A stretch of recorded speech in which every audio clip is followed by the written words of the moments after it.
on Trist that people don't respect. And that's something you consider in lane as well, is when a Tristana can stay even farm, it's almost scarier. Because once she does hit late game, she will more than likely be stronger than you are with longer range. Out of the base, looks like we got consumables in mid. Bjergsen to stay safe. That's normal. Spell Thief on After Moon looking to make some cash monies. And Glebe with the Thresh going for the early Sightstone as Lemonwood now. Yeah, and the Sweeper. Yeah, sweet up. Right off the bat by Glebe, which could give TSM a little bit of an early game edge. But this is the very standard opening. This is what pretty much everyone has been doing, especially in OGN over in Korea. They will place their wards here, but then still plan a late invade, and those vary greatly. We've even seen a little bit in North American LCS, 3 people invading, a top laner, AD carry, and support, while their jungler takes one of their own buffs. And the idea is that they start the game with 3 of the big buffs, because they'll invade the buff and push the enemy jungler off of it while their own jungler is taking like a blue buff, and then they'll collapse back down and finish it off. And then we don't know if we're going to be seeing lane swaps either. We did see both top laners take teleport, so no changes there, and it does mean lane swapping is more possible. Yeah, Dyrus is still hanging out down here, so it looks like they may choose to do that themselves. Doublelift looks like he'll be staying. Ward top from Seraph, so he'll be safe for at least a minute. Not too shabby. Got Doran's shield to still Dyrus on the sword, the Doran's blade. That's a little bit surprising, actually. The Doran's blade changes for top laners means it basically, Doran's blade used to give 5 life on hit for melee champions, and now it is a 3% lifesteal, which is early game about 2 health a hit for a Renekton, which is just far, far less. You'd normally think it's a sustain mechanism that you'd go with the Doran shield, but he's expecting to bully Seraph so hard that sustain won't be a problem, and he wants the damage and health from the Doran's blade. Well, that even pushes, you know, TSM's picks here to say we want to win early. The Renekton pick kind of pushes that anyways, but still 4.10 with the Dorans, even more. We'll see how that fares out. We are going to get the standard lanes awesome between TSM and CLG, and we'll see if Dexter or Amazing can really make the first impact. Yeah, classic League of Legends right here. The increased early game gold from the Dragon, I think, will have a pretty big impact on teams not going for the super early 2v0 lane swaps and instead give us more of this action. Now, the Tristana, because CLG got to the lane first, they have the lead for hitting level 2 first, so at least right at the start, unless a very timely hook landed from Glebe, Doublelift and Aftermoo have taken the early little bit of edge in this lane just because they have the wave in their favor. Oh, double CS miss. Yep, the explosive shot will mess you up. See how he keeps it. He's 10-3 right now. Great bubbles trying to keep him off the turret. Double shot picking up those 2, and Wild Turtle's doing his damnedest here to clean it up. Just outside of range will mean he's still in this one. Slow going for all the lanes as we would see in standards, and it has kind of tilted in TSM's favor on that Twitter vote. Hashtag TSM win, hashtag CLG win. Crowd is loving it. Getting the rivalry match to start off week 6. Dyrus right in the face of Saris as we would expect, and this is now going to draw a little bit of pressure from Dexter here. Hopefully the rest of the map can make something of it. Yeah, it definitely seems like even though CLG will make some moves early if they come to them, they aren't the ones that need to make the moves. TSM is very much weaker if we get to the very late game of this one, just I think because of the Tristana. Kassadin balances that out a little bit, but just overall with the fact they have the Renekton versus Shyvana unbalances it.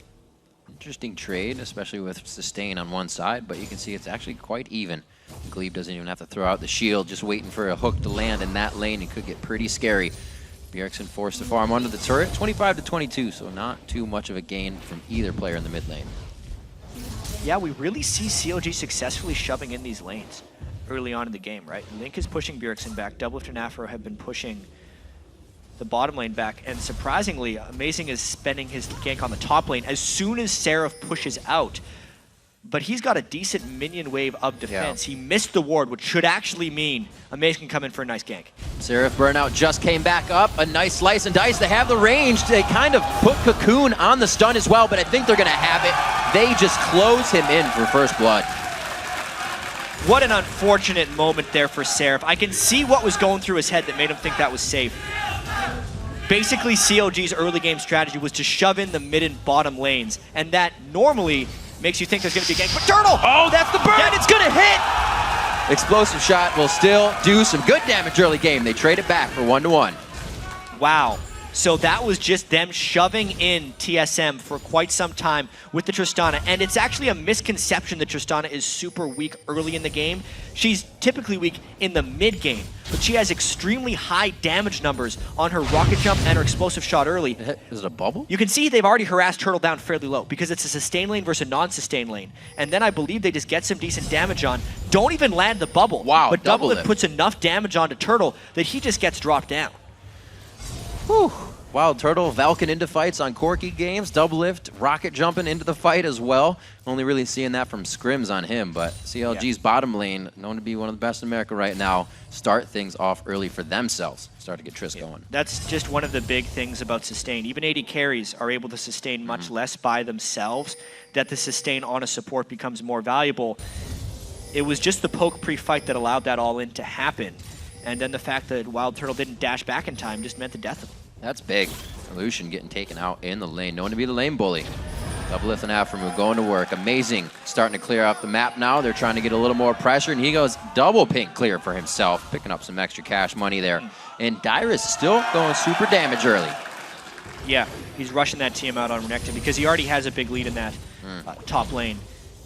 The ward control for TSM needs to help out that bottom lane right now because Amazing was able to take out those 2 early wards, makes it much more dangerous for Doublelift and Aframu to be up this far. And they will always be up this far just based on the explosive shot of Tristana if Doublelift wants to CS. So that vision control was actually incredibly important by Amazing. It's a very active lane when Tristana is in it, and it's forced to be, like you were saying, good shots and harass.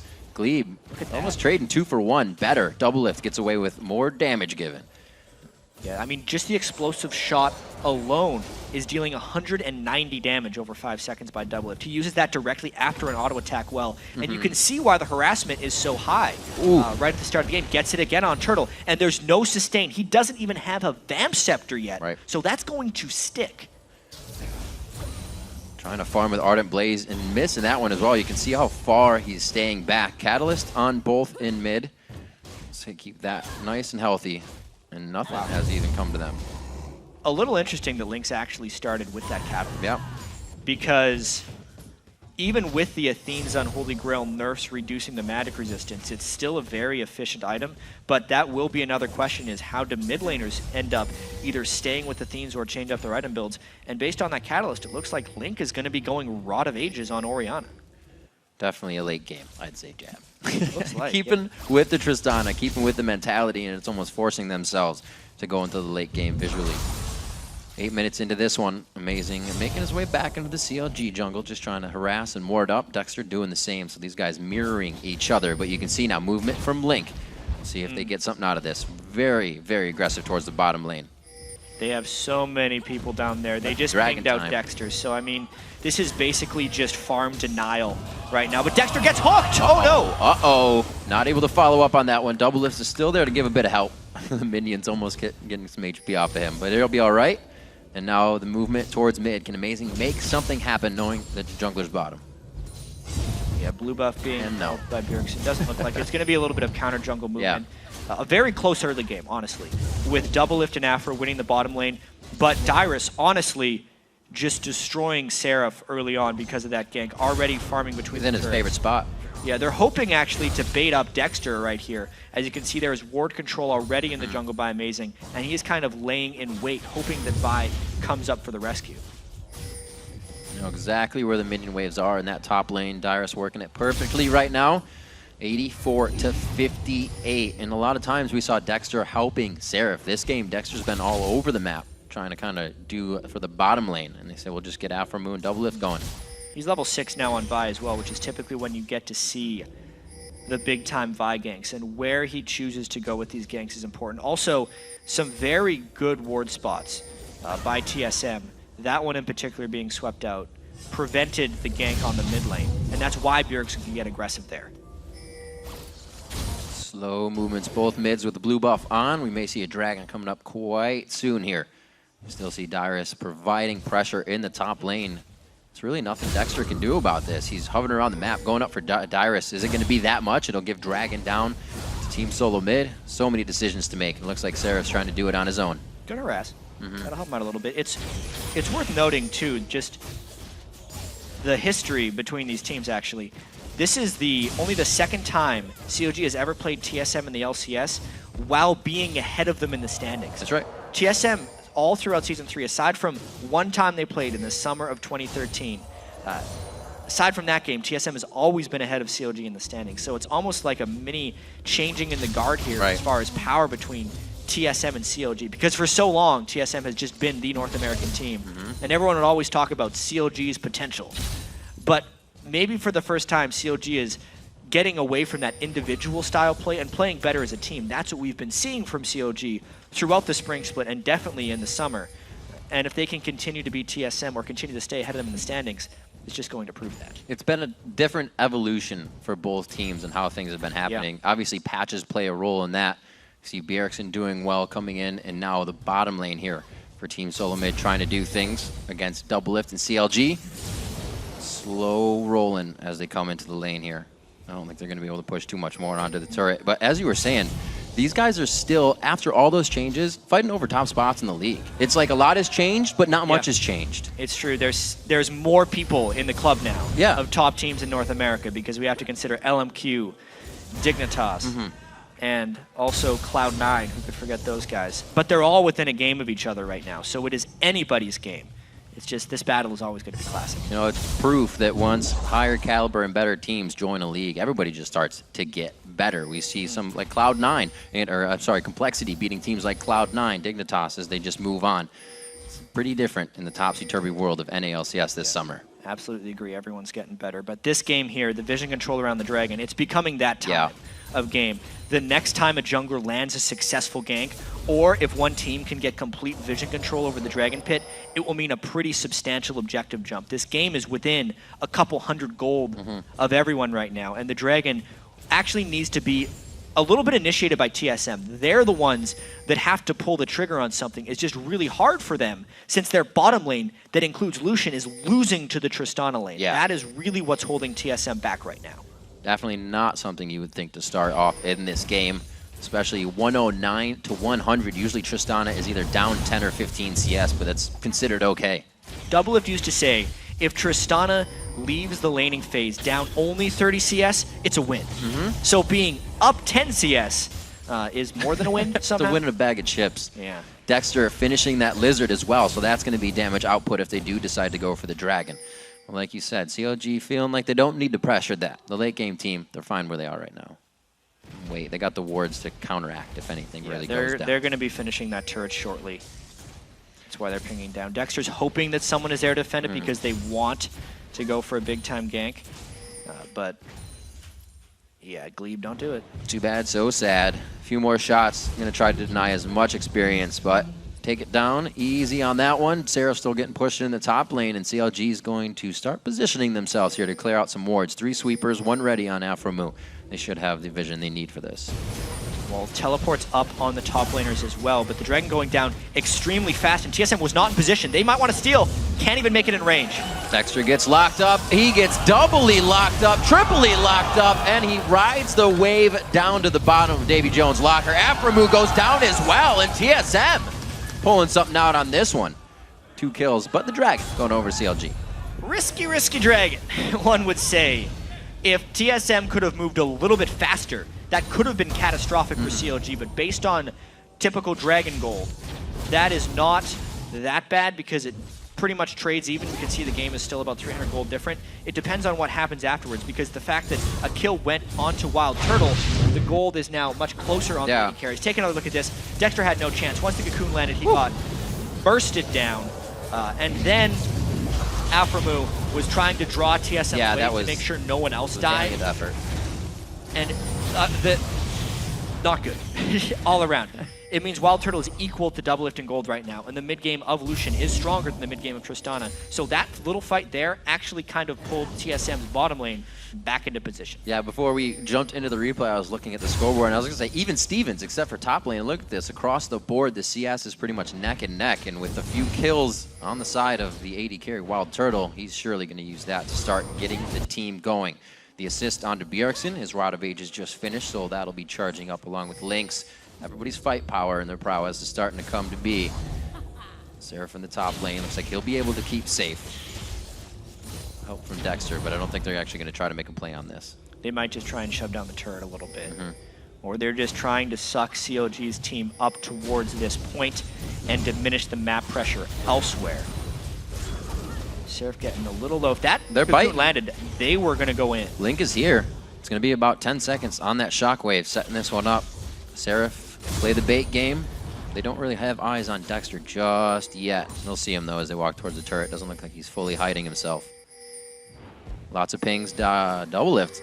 He's very, I'd say, out of position, but he has the wards to be doing it right now. He wants to be farming the time of game where you would typically see double lift just in a lane by himself, but he's trying to make an impact here with his Blade of the Ruin King. Big thing about Blade of the Ruin King on Tristana is it tries to supplant her mid-game weakness. She can use the base damages of her spells and the Blade of the Ruin King active to try and still burst people down.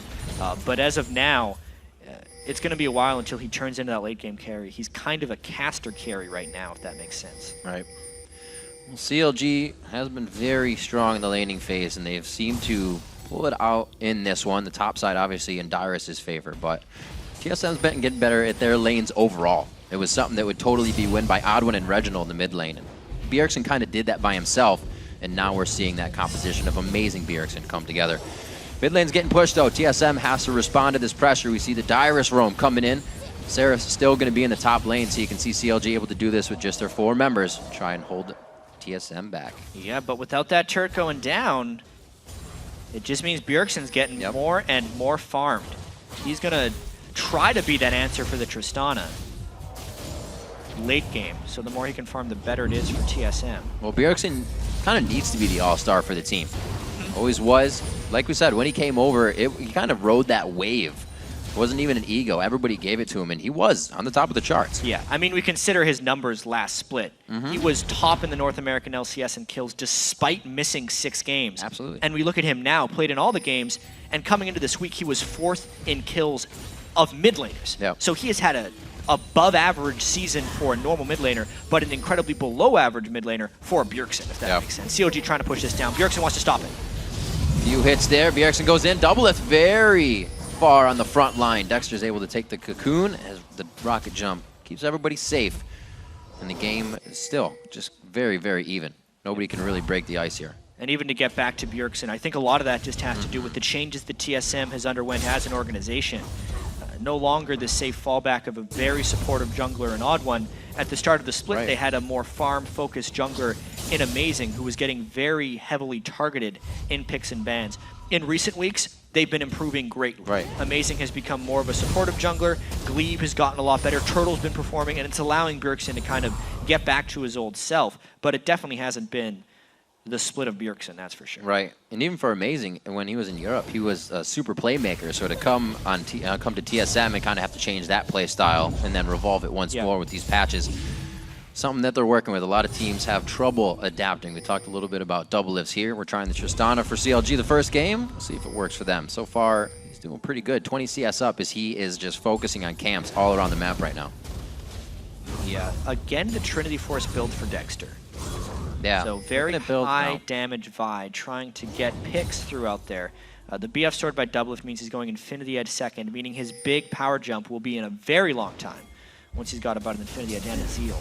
So this would be TSM's time to try and make a play happen, but in order to do that, they need to get deeper ward control. Bjergsen has to get rid of CLG's pink wards and find catches in the jungle. There's a blue invade to start it, but there's a lot of opposition by CLG watching them. Very close teleport coming in, not seen by Dyrus, so it looks like he gets himself into the brush. Dyrus is on the long walk here.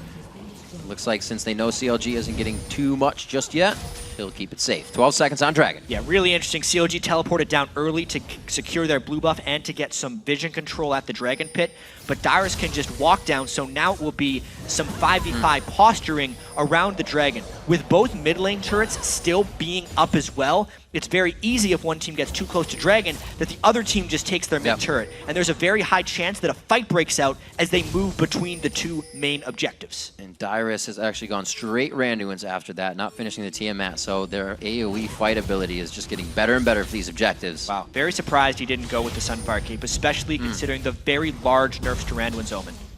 Sunfire Cave indeed on that side of Seraph. Nothing really coming yet of this dragon. Amazing. Whoa. On it by himself. You can see the vision right now. Nobody on TSM is really in the eyes of CLG. That was taken all by amazing.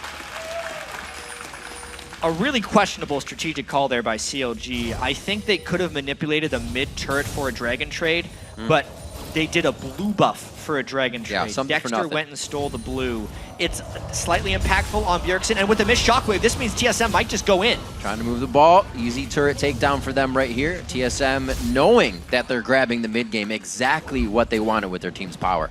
Well, at least while this is happening, Doublelift is in his natural habitat, farming alone in a solo lane. Just look off to your right. 201 CS, so they do get something back for that one, in a sense. Nothing's free. It looked a little sloppy with the missed shockwave.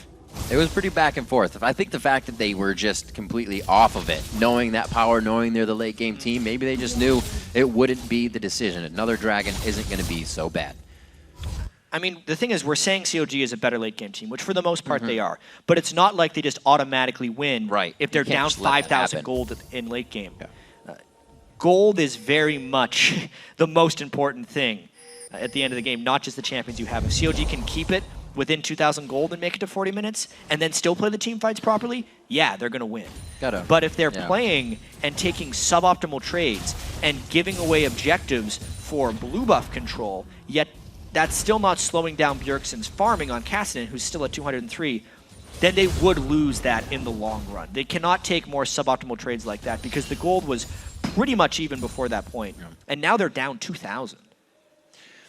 So looking now at Wild Turtle's build, he does go for the Blade of the Ruined King into Ghost Blade.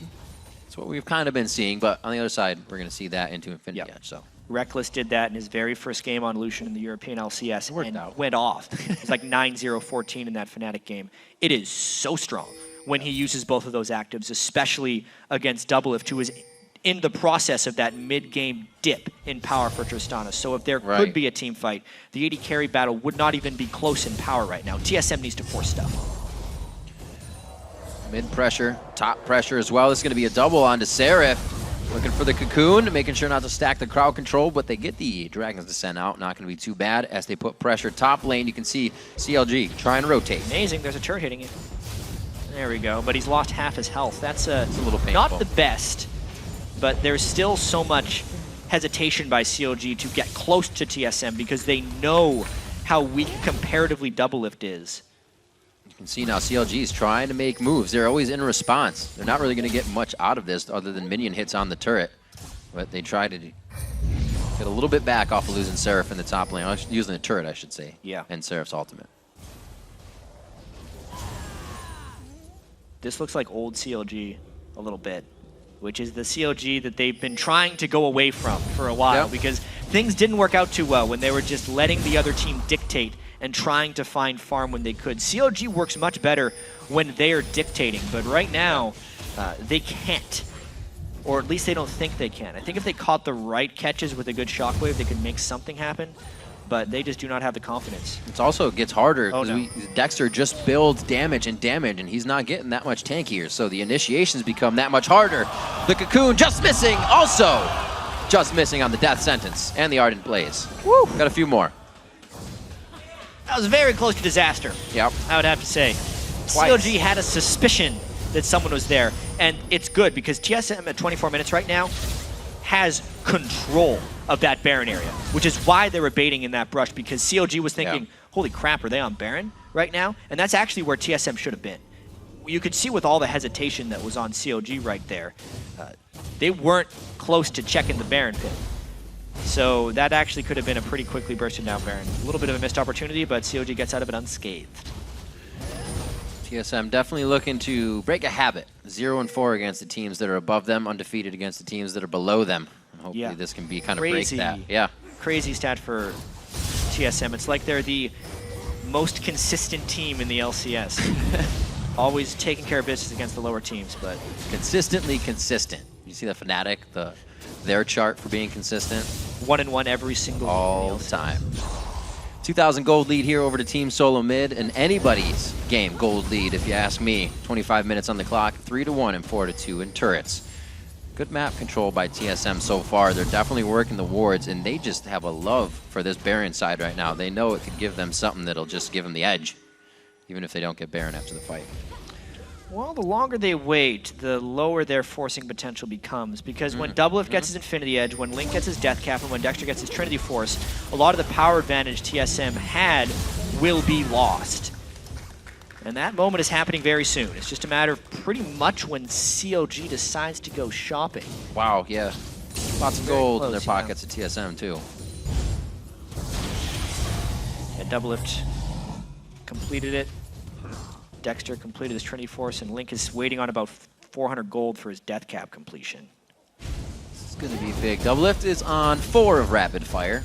So he's still trying to level that one up to equal the timing of his Infinity Edge that he just finished. Also, Zerk Greaves. It's going to be some pain, and he's not even going to be full range yet. We'll see if this composition CLG tried to put together, even with getting banned out in 3 supports, to try and shut down this Bjergsen Kassadin.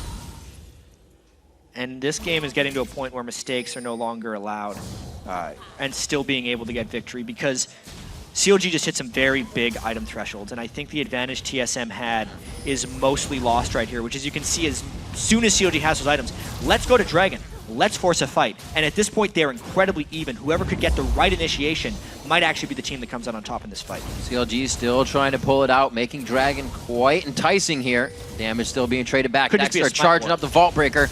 Not enough damage really going to come out of this. That fizzles out. A little bit of initiation. Not ready now for CLG. Dragon is just waiting to be taken down. CLG might just peel for a turret here. They are very experienced in doing this. They fight around Dragon a whole bunch. If TSM moves too far off, CLG just pressures that bottom turret. Even maybe if they just sent Doublelift down there, they could pull off something similar. So much power. That magnetism of the Dragon, though, is strong. The Nami ultimate. Seraph going in with Dragon's Descent. Link's ultimate. TSM can be shut down in the blink of an eye, but if they can get over all of that, it's their deal. There's that one. Seraph going in with the Dragon's Descent. There comes Dexter, trying to get the Shockwave in, not even throwing it down just yet. Link on the backside. There it is. He takes down Dyrus. They still keep going for the kills. The hook on the Doublelift. He goes right through the team and threads the needle. They follow up on the Afromu. What a play coming in from Glebe. And Bjergsen's going to follow up to push Link out. With the Dragon Steal from Amazing, TSM is much farther ahead. Can he stop it? Oh! Woo! Seraph gets out after starting the fight and somehow not dying. All right, thinking about the way that fight worked, we said the teams were very close beforehand, but Seraph's initiation was a little bit ahead of the rest of the team. Watch when he goes in, how long it takes before the rest of the CLG follows up. Seraph's at 33% health before CLG can actually come in and help. If that was an initiation together with Dexter, CLG might actually win this fight. But because they're now on the way out, Seraph is no longer part of the fight, neither is Dyrus, it basically just turns into that even fight. And then that death sentence by Glebe swings it entirely. Doublelift not being able to backline is massive, and the Dragon Steal will increase the overall advantage for TSM. Lots of wards going over the wall. Whoa, man. Whoa! Dexter gets hit up very hard, but he gets DQ over the wall. Keeps himself safe. TSM is not allowing them even in their own jungle now. A great fight coming in for TSM at Dragon. Baron is the name of the game right now for TSM. They proved that they could kind of win that last team fight. They have vision control, and they know CLG will be a little bit hesitant. How quickly can they peel, and how well can CLG check? Seraph made a big risk to get that ward down, but it's incredibly important that they got it there. A lot of these ults are back up. Do we have Afromu in range? Seraph again in the fight, taking damage before the team really gets it. Doublelift hit up, and one after the other. The consecutive crowd control again. As Doublelift tries to get himself in range, Seraph is going to find the same result. Link is going to be the next as the domino effect comes into play. That was TSM pulling the trigger that they really needed to get. They were a little late on it, but boy did they pull it at a great moment. 2 clutch hooks by Glebe onto Double and then onto Afro. Knowing you have a mid-game composition and acting on it is what TSM has just done. 9-2, 29 minutes into the game, an explosive amount of shock and awe from Dragon to Baron now. Within about the last 5 minutes, and they've taken a 5,000 gold lead. Baron's down, and TSM is up. What an awesome set of death sentences by Glebe. Yeah. That's really what the name of this game has been. The fact that they already had a good start onto Seraph, but then amongst the chaos, he snipes another hook on a Doublelift, and then they're always doubling it with the Cocoon. Yeah. The two newest members of TSM, Glebe and Amazing, have fantastic synergy this game, and it's allowing the Turtle and the Bjergsen to do great things. Cassian is just jumping on top of the CC targets, bursting them down, and Turtle is just extending his amazing run that he's had over the past 4 games. You know, Jat, Wild Turtles, he's been getting some kills. Yes. Quite a few kills in his last games. The craziest thing about Wild Turtle this split has been how bad he was in the first 8 games. We'll get to this after this blue buff, because TSM might catch another fight. Yeah, Turtle had 15 kills over the first 8 games. In his previous 4 games, he's had 30. Yeah. He's now at 45 kills. It's the slump that him and Glebe were in. They had no synergy. Glebe was playing terribly at the start. Wild Turtle was looking like he was dying out of position everywhere, and they turned it on.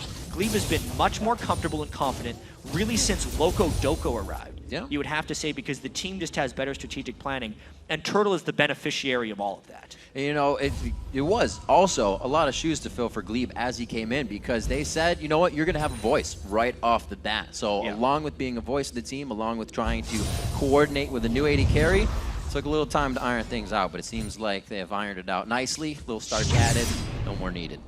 9-2, 31.5 into this game. Say that now after they have the Baron. Safe hashtaggers. Got to see that before it happens. Still, you can see it's heavily swinging in favor of TSM. They have a big lead here. And the overall gold lead, right? Even if Doublelift gets to that last Whisper, Tristan is still not going to be that strong. It's not like Lucian is a little baby late game. He's still really powerful with that completed Infinity Edge. So TSM's going to be looking to make some big-time moves with this Baron buff. They got 2 minutes of it left. Oh, so many finished items. Core items hit, the Zanyas as well. We were just talking about the Infinity Edge. We'll see if the Mikhail's Crucible can save Doublelift, because right now he's going to be needing a Mercurial Scimitar if that's not enough. Very close to trying to get in. Dyrus is going to put pressure on the bottom side, and they're just trying to push in the windows on every side of the base right now. Right to the turret, no problem here. Not having the Sunfire Cape, allowing him to stay under the turret and get a better push on. Interesting.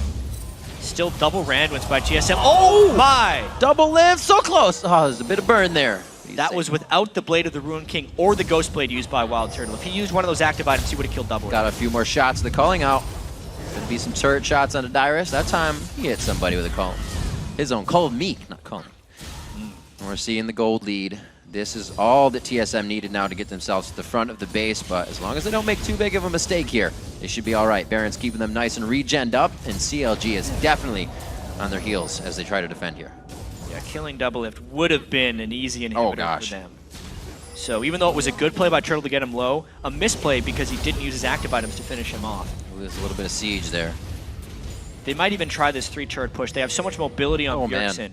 It's very hard for CLG to run back and forth between these turret waves, but these turrets do regen a fair bit when you're not hitting them. So TSM will have to focus, and they do not have much of their Baron buff left. They're very much just swinging between all 3 of these base turrets of CLG. Trying to stretch CLG thin. It's that few wrong clicks that are going to make the turret go down. CLG can't get there fast enough.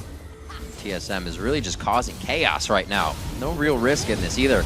Baron buff is just timing out. So compliments to CLG for holding it off, but how long can they do it? You can see Link is keeping the Orianna ball on top of Doublelift, just in case. He needs to be able to keep that armor and MR on him so he doesn't get instantly blown up like he has the last few fights.